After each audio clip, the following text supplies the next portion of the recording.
Frente a Jing-Woo, los gigantes que parecían hechos de piedra empezaron a descender del portal. Parecían 10. No, menos, como 15. Entonces el gigante que se veía más viejo observó a Jing-Woo y preguntó si solo uno de ellos iba a detenerlos. Pero Jing-Woo, ya bien armado y listo para picar piedra, respondió si de verdad creían que estaba solo. Al instante, las sombras comenzaron a salir por la retaguardia de Jing-Woo y poco a poco cubrieron el suelo debajo de los gigantes, que seguían flotando en el aire. Así, el barrio de las sombras empezó a surgir, esta vez sin la frase que nos eriza la piel, pero con la misma presencia que anuncia problemas. Tank, Elon Tusk, la niñera, Ygritte, Bellion y todo el barrio finalmente quedaron de pie frente a los gigantes de piedra. El gigante miró fijamente a Jing-Woo, pero él no necesitó decir demasiado. Sung solo dio la orden, y la pelea comenzó.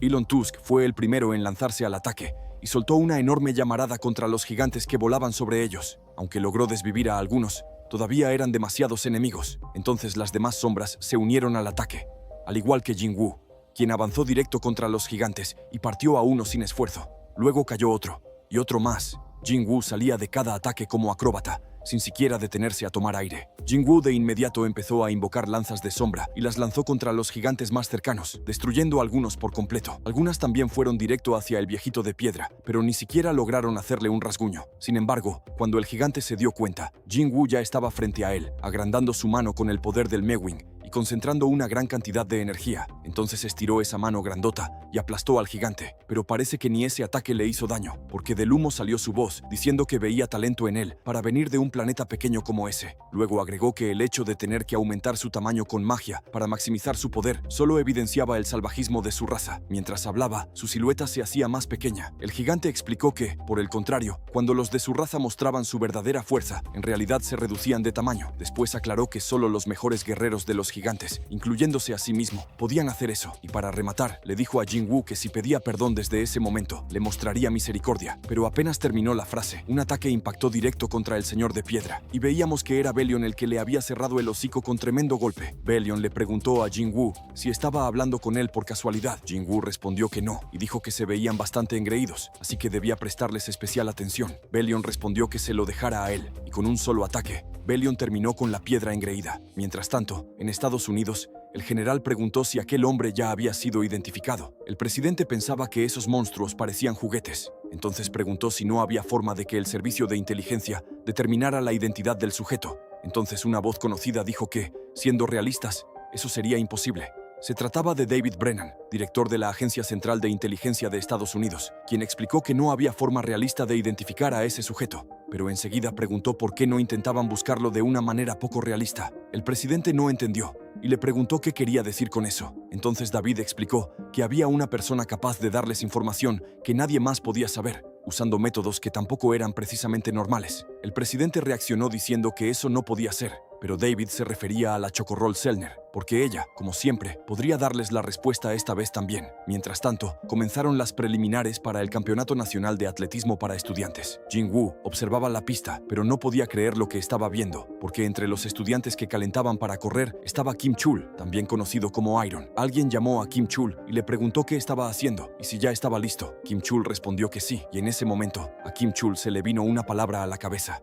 Iron. El día de la competencia, un chico saludó a Choi Tae-wung y le preguntó si ellos también habían perdido. Choi aseguró que nadie podría mantener la boca cerrada cuando viera la habilidad de aquel estudiante de primer año, mientras colocaba su brazo sobre Jing-Woo. Este respondió que sus habilidades para correr no habían mejorado y que únicamente se había vuelto mejor haciendo bromas. Además, agregó que ellos también habían entrenado y le pidió a Kim Chul que saludara. En ese momento, Kim Chul comenzó a sudar al sentir un impulso abrumador. No entendía por qué sentía deseos de arrodillarse frente a un estudiante de su misma edad al que jamás había visto. Mientras Sung lo observaba, en el suelo aparecía la silueta de Iron. Kim Chul incluso se preguntó si realmente estaba siendo intimidado por un compañero de clase. Mientras todo su cuerpo comenzaba a temblar, Kim Chul de repente gritó furioso, por lo que su compañero le preguntó qué le pasaba y si estaba enfermo. Sin embargo, él volvió a gritar que estaba bien, aunque por dentro pensaba que sentirse asustado por un tipo como Sung, que según él ni siquiera valía la pena, era completamente indignante. Después miró a Sung de frente y y le preguntó por qué lo estaba observando, antes de ordenarle que lo siguiera si tenía algo que decirle. Los compañeros de Sung comenzaron a alentarlo, aunque también se preguntaban por qué iban a pelear justo en ese momento. Otro incluso le pidió que no lastimara demasiado a Kim Chul, mientras Choi le recordaba que era el día de la competencia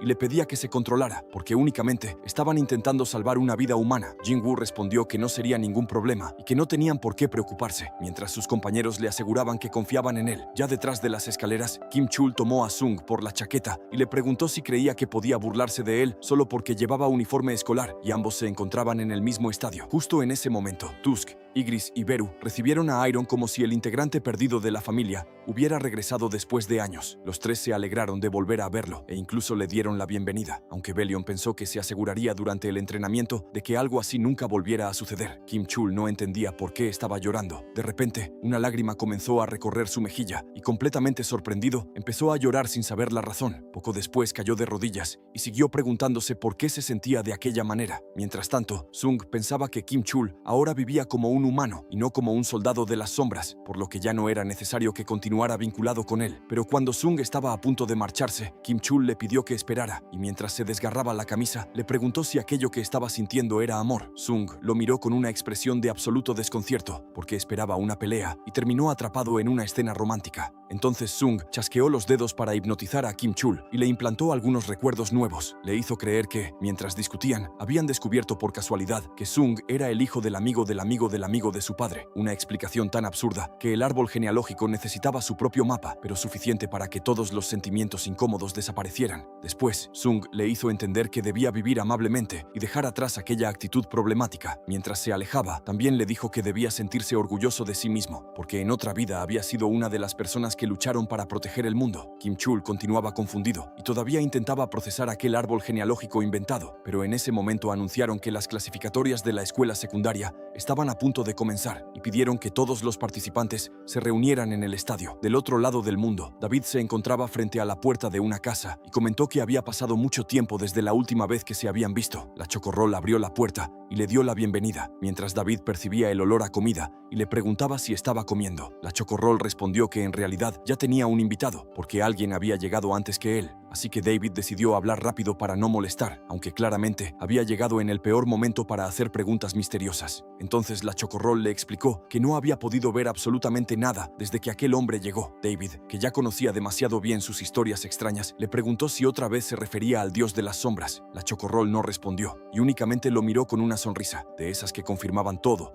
sin necesidad de decir una sola palabra. La Chocorrol decidió responder las preguntas de David en ese mismo momento y le adelantó que la respuesta a la primera era sí, mientras que la segunda era no. David quedó sorprendido y le preguntó cómo podía conocer sus dudas si ya no era capaz de observar el futuro. La Chocorrol explicó que no necesitaba leer su mente ni adivinar qué respuestas quería escuchar, porque simplemente había observado suficientes momentos del pasado para reunir las piezas. Básicamente, había resuelto el misterio usando repeticiones. Después confirmó que sabía perfectamente a quién deseaba conocer, pero se negó a revelar cualquier información sobre aquel hombre. David se molestó porque la Chocorrol sabía lo que estaba haciendo. También le recordó que había realizado comentarios extraños sobre una persona que podía convertirse en una amenaza para el Estado. Sin embargo, ella respondió que hablaba con tanta seguridad porque conocía la verdad y después le preguntó si el director no había visto el video de aquel día. David confirmó que sí lo había observado. En aquellas imágenes, un solo humano se había enfrentado sin retroceder a criaturas aterradoras. Su poder daba miedo, pero también había sido el responsable de salvar a toda la humanidad. Entonces la Chocorrol le preguntó si le creería al saber que no era la primera vez que ocurría algo parecido. David comenzó a preguntarse si aquello también había sucedido en el pasado y cuántas veces la humanidad habría estado al borde de desaparecer sin que nadie se diera cuenta. Incluso pensó que tal vez aquel hombre realmente era quien ella decía, pero prefirió no terminar la frase porque la verdad ya comenzaba a quedarle demasiado grande. Cuando estaba a punto de marcharse, David le preguntó si podía garantizar que aquel sujeto no era una persona peligrosa. La Chocorrol lo garantizó sin dudarlo, por lo que David aceptó su respuesta y decidió fingir que nunca había escuchado que ella conocía personalmente a aquel hombre. Antes de que se fuera, la Chocorrol lo detuvo y le ofreció algunas de las galletas que había preparado. David las rechazó, se despidió y prometió volver a visitarla, demostrando que podía enfrentarse a amenazas mundiales, pero no aceptar una simple galleta. Después apareció Goliath, quien comentó que no le había gustado la expresión que David mostró antes de marcharse. Thomas Andre pensó que debía existir una enorme cantidad de personas que perdían la vida en accidentes, especialmente porque las cifras relacionadas relacionadas con accidentes de tránsito eran realmente alarmantes. Sin embargo, gracias a una profecía de la Chocorrol, él había logrado evitar el accidente que estaba destinado a sufrir. Por eso le preguntó por qué había decidido salvarlo precisamente a él entre tantas personas. La Chocorrol respondió que lo había hecho porque Thomas había realizado muchas buenas acciones en sus vidas anteriores. Goliath quedó sorprendido, porque con su historial actual, ni él mismo podía imaginarse siendo candidato a santo en otra vida. Después le preguntó qué había hecho el hombre del video para inspirarla tanto. La Chocorrol respondió tranquilamente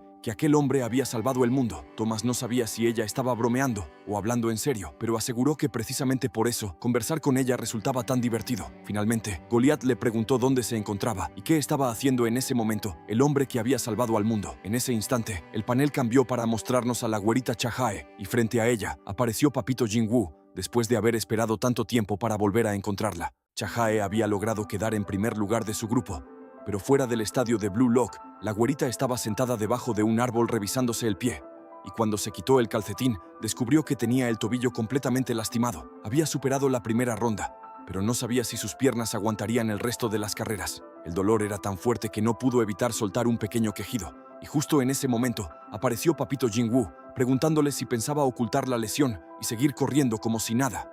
Chahae volteó de inmediato al reconocer aquella voz, aunque por su apariencia comenzó a preguntarse si aquel chico también era atleta y si todavía estudiaba en secundaria. Jinwoo le advirtió que, si continuaba corriendo mientras ignoraba la lesión, podría pasar todo el año en rehabilitación. Al final terminaría convirtiéndose en una pésima corredora y se arrepentiría de aquella decisión por el resto de su vida. Chahae quedó sorprendida porque alguien que conocía ya le había dicho exactamente esas mismas palabras. Sin embargo, su nariz detectó algo todavía más importante. Jinwoo olía demasiado bien, porque ni con el tobillo lesionado, la güerita perdía el enfoque en las prioridades. Chahae le agradeció por preocuparse por ella, pero cuando intentó levantarse, volvió a sentir un fuerte dolor. Jinwoo le pidió que esperara un momento y acercó su mano al tobillo lastimado. La güerita se exaltó. Apenas sintió su contacto, pero su expresión cambió por completo cuando descubrió que el dolor había desaparecido. Papito Jinwoo había utilizado su poder de sanación y le había dejado el tobillo como nuevo, ofreciendo un servicio médico premium sin citas, sin filas y con atención del mismísimo monarca del Miwin. Después le dijo que corriera sin remordimientos, pero Chahae lo detuvo antes de que pudiera marcharse y le preguntó si ellos ya se habían conocido anteriormente. Jinwoo evitó responderle y simplemente insistió en que debía regresar a la competencia. La güerita seguía completamente confundida, así que Jinwoo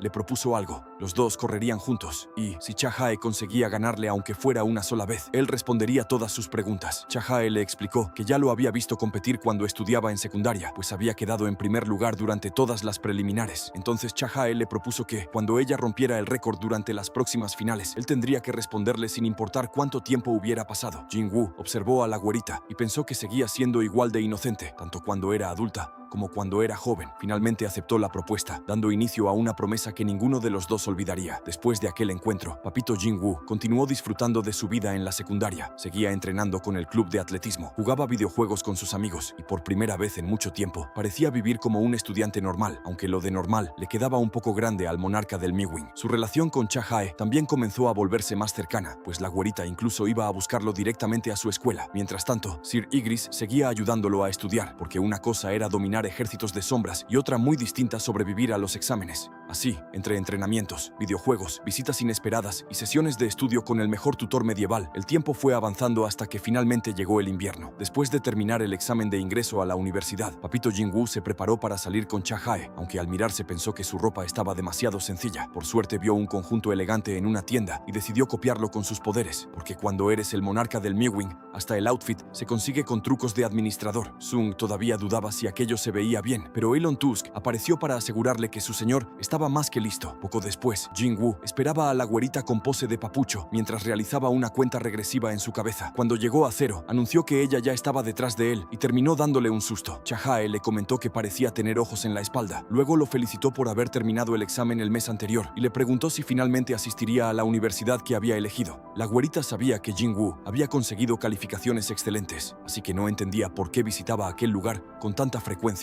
Sung explicó que había obtenido una beca completa China, que también tendría la oportunidad de estudiar en el extranjero, pero la verdadera razón era que allí se encontraba alguien a quien deseaba conocer. Chahae activó inmediatamente el modo novia investigadora y le preguntó si aquella persona era una mujer. Jingwu respondió de manera evasiva, logrando que los celos de la güerita subieran otro nivel. Entonces ella le recordó la promesa que habían hecho años atrás. Si Chahae conseguía vencerlo en una carrera, él tendría que responder cualquiera de sus preguntas. Jingwu tardó un poco, pero finalmente recordó aquel acuerdo. Chahae señaló un árbol de Navidad y propuso que compitieran para descubrir quién llegaba primero. Cuando Jingwu le preguntó qué quería saber, la güerita respondió que deseaba conocerlo todo. Quería saber lo que él pensaba, descubrir si la persona de la universidad era una mujer o un hombre y entender en qué otra ocasión se habían conocido, además de aquella competencia. Jingwu aceptó el reto, pero antes de comenzar, Chahae colocó su bufanda alrededor de su cuello y le advirtió que, si ella le gustaba, no debía moverse de aquel lugar. La güerita salió corriendo hacia el árbol, mientras Sung se quedaba completamente confundido. Sir Igris anunció que su señor había perdido. Elon Tusk comentó que incluso el gran monarca podía perder una apuesta. Belion aseguró que su señor se había equivocado, y Beru, la niñera, simplemente le informó que ya era demasiado tarde para reaccionar. Mientras observaba a Chahae correr, varios recuerdos comenzaron a pasar por la mente de Jingwu. Recordó cuando la güerita confesó sus sentimientos, cuando acudió a ayudarle durante la batalla contra el Arquijube 3D, cuando coronaron en el monte, porque aquella cita terminó siendo más intensa de lo esperado, y aquella promesa de volver a verla después de vencer a Antares y reiniciar el mundo. Chahae tocó el árbol y celebró que había ganado. Jingwu no pudo ocultar su sonrisa y les ordenó a todas sus sombras que cerraran los ojos, porque lo que venía ya no era contenido para menores. Y justo debajo del árbol de Navidad, Papito Jingwu y la güerita finalmente se besuquearon todito, mientras el ejército de sombras respetaba la privacidad de su señor. En el mundo del descanso, un dragón saludó educadamente y otro orco respondió. Elon Tusk también lo hizo, aunque les recordó que dentro del barrio de las sombras no existían el día ni la noche. Por el pasillo, la niñera Beru se acercaba arrastrando una prenda. Al verlo, comenzó a reírse, y Elon Tusk también lo hizo. Tusk le dijo que parecía estar listo mientras lo llamaba comandante. Beru, entre risas, le preguntó cómo había quedado. Elon Tusk respondió que había quedado genial. Se trataba de una túnica muy parecida a la chaqueta con capucha que Sung había utilizado tiempo atrás. Después, Elon Tusk le preguntó cuánto le debía por la túnica, pero la niñera sabía que solamente quería parecerse a su amo, así que verlo satisfecho era suficiente pago. Elon Tusk aseguró que la túnica era tan elegante que muy pronto todos los magos querrían utilizar una igual. Entonces la niñera se fijó en la enorme esfera que cargaba y propuso convertirla en un bastón. Elon Tusk pensó que era una excelente idea, así que llamó al Temach Sombra, considerado uno de los mejores artesanos del lugar, y le pidió que realizara el trabajo. El Temach aceptó encantado, pues tendría la oportunidad de utilizar la madera sagrada que Sung les había entregado. El narrador oficial explicaba que aquel era el mundo del descanso, un lugar tan vasto que parecía casi infinito, y donde vivían cerca de 10 millones de soldados que se ayudaban unos a otros. Después mostraban el mapa de aquel mundo, dividido en varias zonas, desde el centro de juegos del diseñador demoníaco hasta las áreas de descanso y los comercios. Los soldados estaban profundamente conectados con el espíritu de Sung, y a medida que su poder se fortalecía, las sombras comenzaban a parecerse cada vez más a él. En otras palabras, aquellos soldados que antes solo querían destruir, aprendían poco a poco del lado humano de su señor y desarrollaban muchas emociones humanas. Para ellos, llenar un corazón vacío con algo nuevo era una experiencia muy especial. Mientras el narrador explicaba todo esto, se podía ver a Sir Igris dando clases, a varios soldados entrenando y a otros hablando. Incluso había sombras peleando y alzando la voz. Todos habían desarrollado una personalidad que antes no tenían y vivían en aquel mundo de diferentes maneras. Las sombras agradecían que Sung les hubiera dado un nuevo mundo que jamás habrían imaginado, y además, Sung les agradaba. Cuando el bastón estuvo finalmente completo, Elon Tusk se emocionó al verlo y aseguró que se sentía genial. Sin embargo, uno de los presentes comentó que la palabra cool parecía quedar mejor con la túnica del general que con aquel bastón. Aún así, Elon Tusk levantó su bastón con orgullo y presumió que ahora lucía maravilloso, mientras sus compas le aplaudían desde atrás. En ese momento, notó la presencia de varios gigantes y les preguntó quiénes eran. Los reclutas explicaron que Belion los había enviado hasta allí.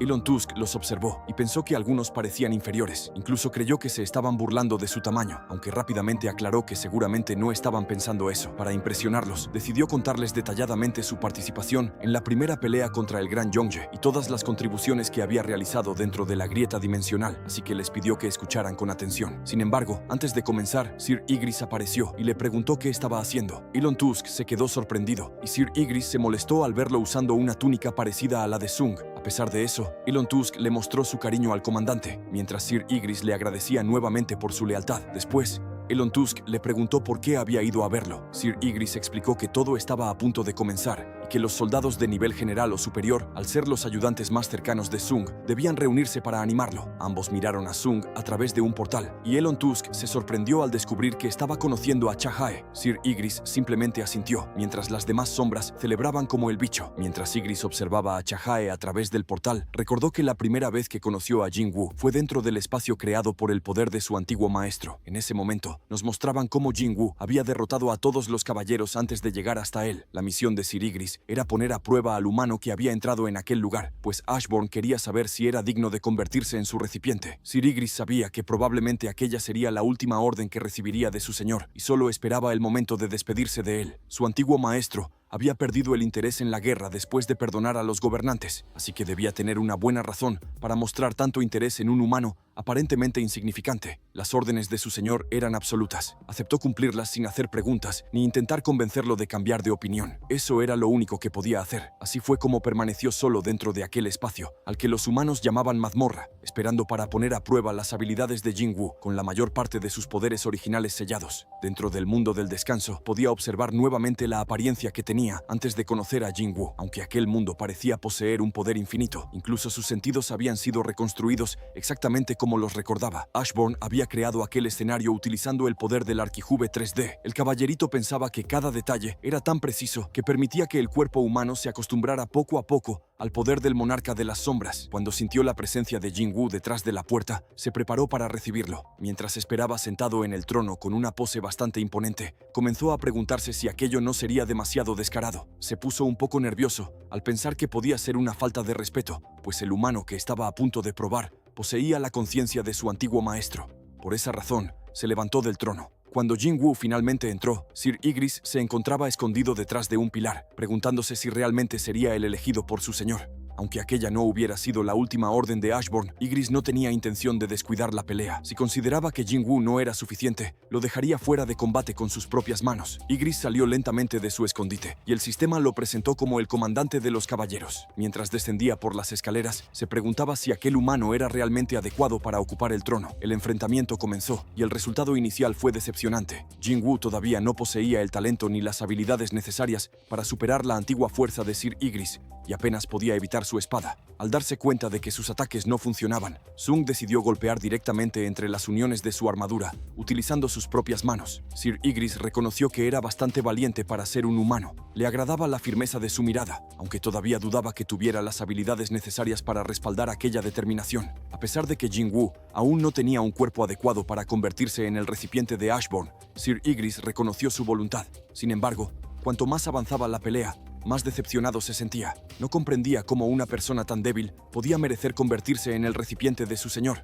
Ygritte pensó que Jin-Woo debía rendirse por ser un humano débil, así que lo mandó a volar y lo estrelló justo sobre el trono. Pero cuando Jin-Woo cayó sentado como si hubiera reservado el lugar, Ygritte casi entró en crisis al pensar que ese asiento no era para él. Ygritte sintió alivio al pensar que su antiguo maestro podía haberse equivocado. Si Jin-Woo no era digno de heredar su poder, entonces el monarca de las sombras seguiría siendo su señor un poco más. Ygritte se preparó para terminar la prueba rápidamente, pero Jin-Woo consiguió bloquear su espada. El caballero se sorprendió al ver que aquel humano se negaba a rendirse incluso cuando parecía estar completamente superado. Aunque Jin-Woo era mucho más débil, poco a poco consiguió cambiar el rumbo del enfrentamiento hasta derrotarlo. Sir Ygritte no podía creer lo ocurrido. Al observarlo con atención, notó que sus ojos se parecían ligeramente a los de su antiguo señor. Aquella prueba debía haber colocado a Sir Ygritte por encima de Jin-Woo, pero aún así terminó perdiendo. No sabía si había sido producto de un descuido o de un milagro provocado por la tenacidad de aquel humano que no sabía rendirse. Tampoco sabía si debía sentirse feliz al comprobar que la elección de su antiguo maestro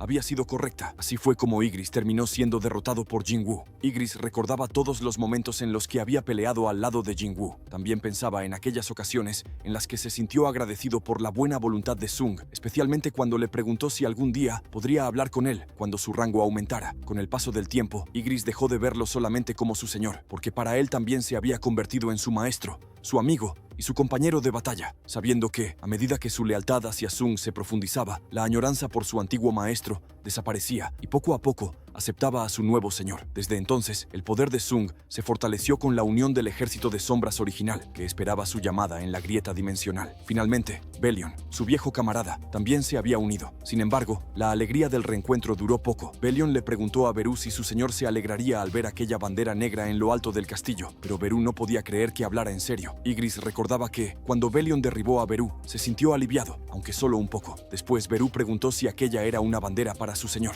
Al descubrir lo que habían hecho, Jin-Woo le ordenó golpearse la cabeza contra el suelo y preguntó en qué diablos estaban pensando. En ese momento llegó Belion y también puso la cabeza en el suelo, por lo que Jin-Woo le preguntó si todo había sido idea suya. Pronto, su gran fuerza fue utilizada en la guerra contra los monarcas. Sung se volvió cada vez más experto en la batalla y sus soldados también se hicieron más fuertes. La guerra continuó incluso después de retroceder en el tiempo con la Copa de la Reencarnación. Pasaron cerca de 30 años hasta que lograron destruir a todos sus enemigos y solamente quedó la Legión de la Destrucción. Uno de los dragones de Antares le preguntó a Ygritte si no le daba vergüenza seguir las órdenes de un simple monarca humano, siendo una de las alas de la Legión de las Sombras. Pero Ygritte ya lo había olvidado. El tiempo junto a su nuevo señor fue tan glorioso que terminó olvidándose por completo de su antiguo maestro. Ygritte se preguntó desde cuándo el antiguo señor había desaparecido de su cabeza. Entonces recordó el día en que Jin-Chul visitó a Jin-Woo en la secundaria y le preguntó por qué no le había dicho la verdad. Sung explicó que el olvido era una bendición otorgada por Dios a los humanos, incluso cuando era provocado artificialmente por una herramienta divina. Ygritte se quedó pensando en aquella bendición del olvido, aunque aseguraba que nunca había olvidado a su antiguo señor. Greed y Iron, cuyas almas se habían mezclado con el tiempo de aquel lugar, vivían en el presente olvidándolo todo, mientras Ygritte seguía permaneciendo al lado de su señor. Sin darse cuenta, incluso los pensamientos sobre su antiguo maestro, quien lo había llevado a convertirse en lo que era, también habían desaparecido. Ygritte era un caballero y maestro espadachín, además de una de las dos alas que lideraban la Legión de las Sombras.